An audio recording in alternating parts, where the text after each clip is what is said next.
So the concept I'm about to explain is going back to almost my childhood days, where I did these things and was trying myself out with new hobbies.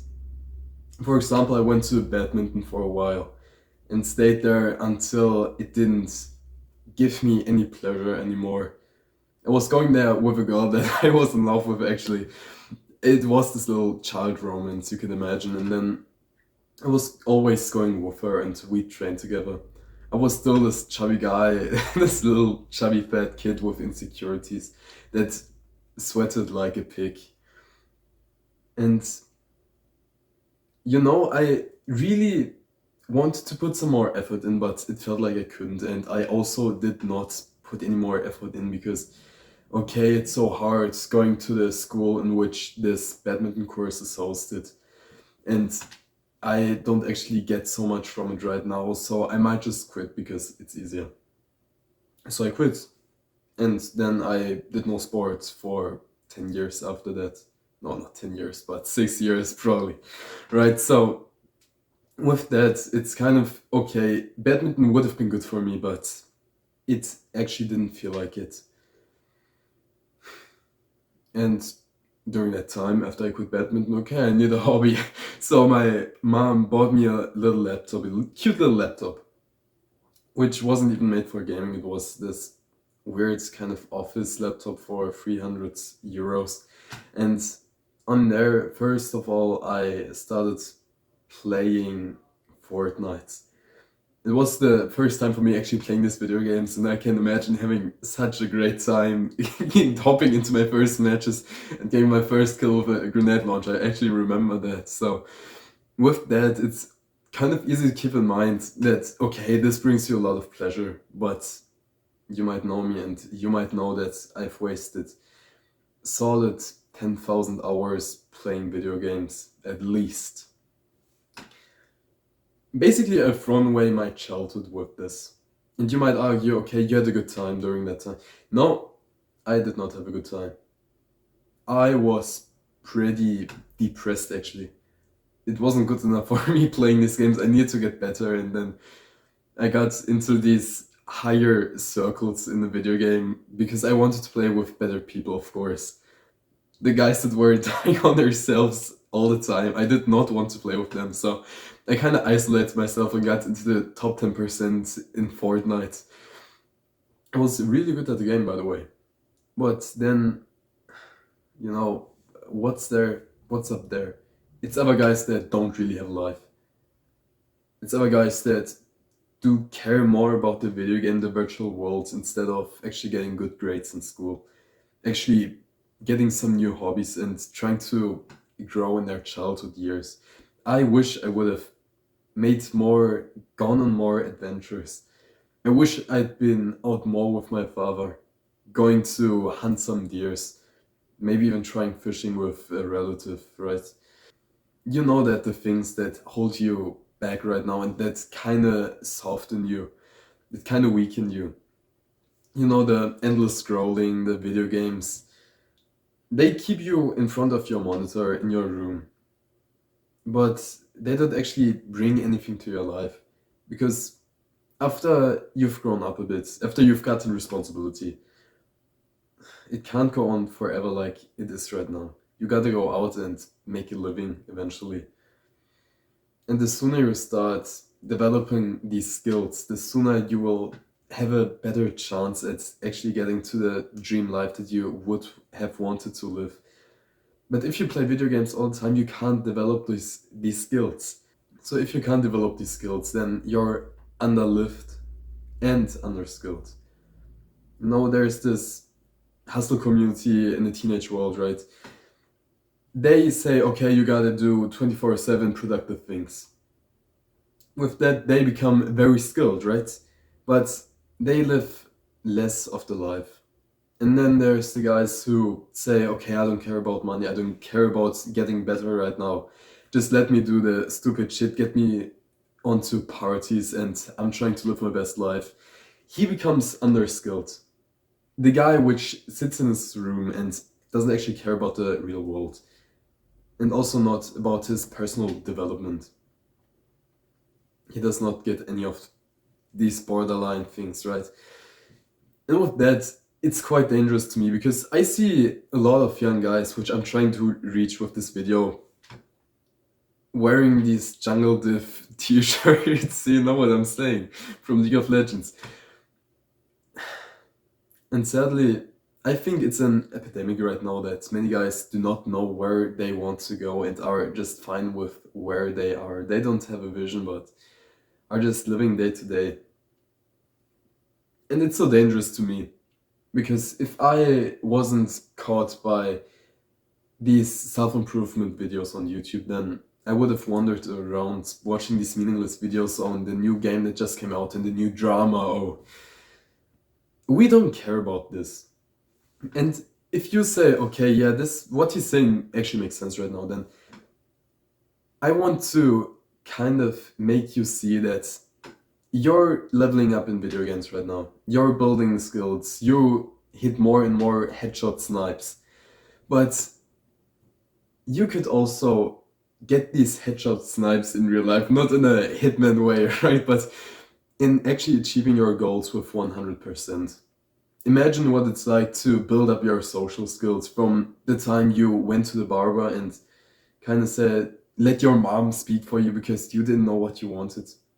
Now you can actually go there, yeah, I want this and this, and then the when it's finished, the haircut's finished, and you see, okay, here this one is a bit higher than the other side. You can say this. And don't have to walk around with this for a month. I used to do that.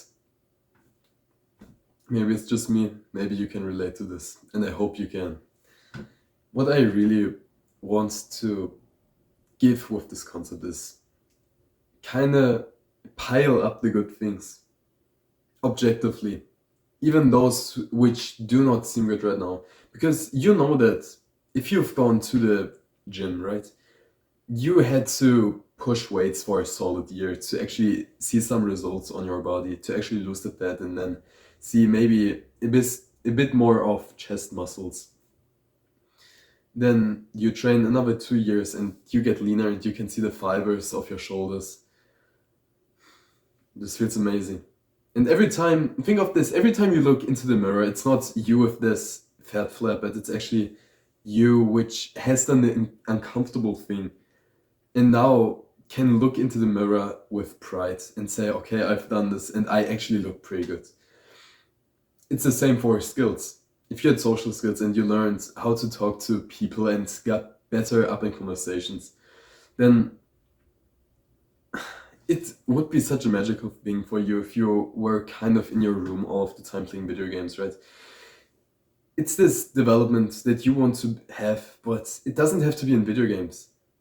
It doesn't have to be the new Minecraft house and oh, you can now build with a better structure. You can implement things that you didn't even know about a week ago into your life right now. And you can see some results after a time, even if it doesn't seem like this. And also, after you've piled up the good things, you can't keep good things and bad things because eventually it will just get too much. So you will have to drop some of the bad things. Maybe that's growing on TikTok, delete TikTok, right? Now you can read books instead of it and actually get smarter. I'm not trying to overcomplicate things right here. And it goes a lot deeper than just saying, okay, you have to pile up the good things and delete the bad ones. Because the bad ones, to get rid of them is quite a struggle. For me, it was video games. I had like kind of this connection where I had broken off with video games for a few months and then I kind of got pulled back into them because, oh, there was the new champion. It doesn't actually matter so much if you can have enough things in your real life that you care more about than the video game, that you have more good things you have to do that you are responsible for than having to fight for another victory royale. Then automatically all the effort that you had in the video games, which you got so good at, you could suddenly put into your real life. And you would get successful through this. Don't kid yourself into, oh, the others are so advanced. If you were given the same amount of time, you could get there as well. And I know you can do this because I was the chubby kid, which was like the complete 180 of the athlete in my class. And I'm not special, but suddenly I have the body achieved in 3 years, which the athlete said. And I even surpassed some of them. Think about this. I started from being a chubby, insecure guy and then silently doing my workouts. And now I'm sitting right here as the guy which is proud of his body because he has worked for it, even though it sucked. I could go on and on about how discipline and motivation plays into this. And I think both are important, and I hope that I can give you some motivation through this video. What I see as a problem is there's thousands of videos trying to motivate you, but it's kind of like the thing, give the homeless guy a fish and he'll have dinner for a day, teach him how to fish, and he will never be hungry again.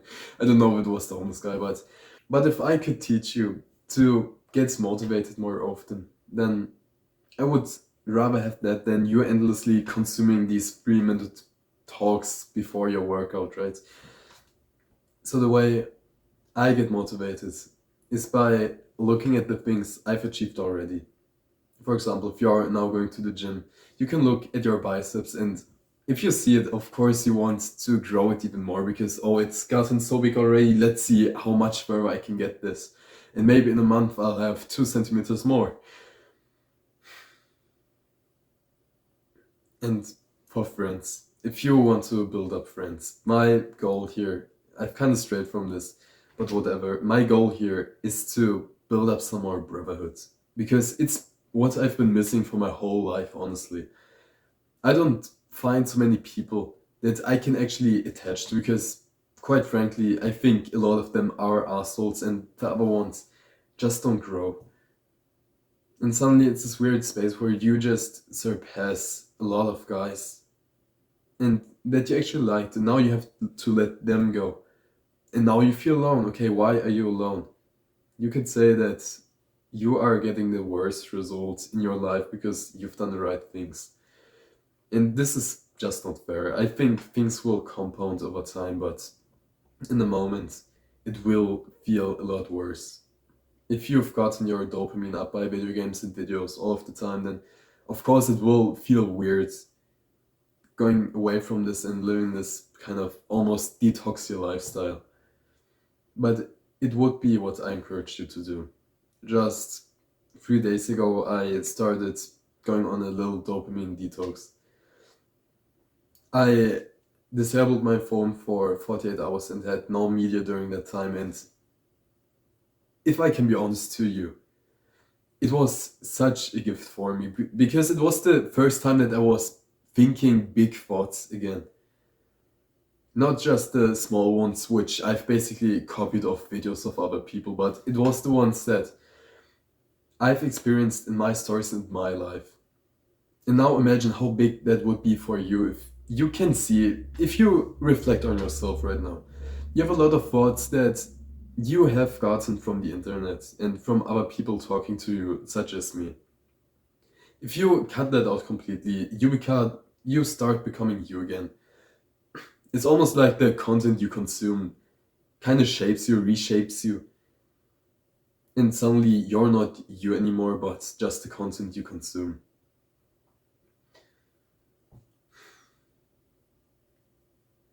So please watch into your life right now and see what you can change for the better, even though it might hurt a bit, even though it might be getting less friends and having less friends because you let the ones that don't really benefit and drain a lot of energy from you out of your life. I'm certain you can get this right. So until then, stay safe and see you soon.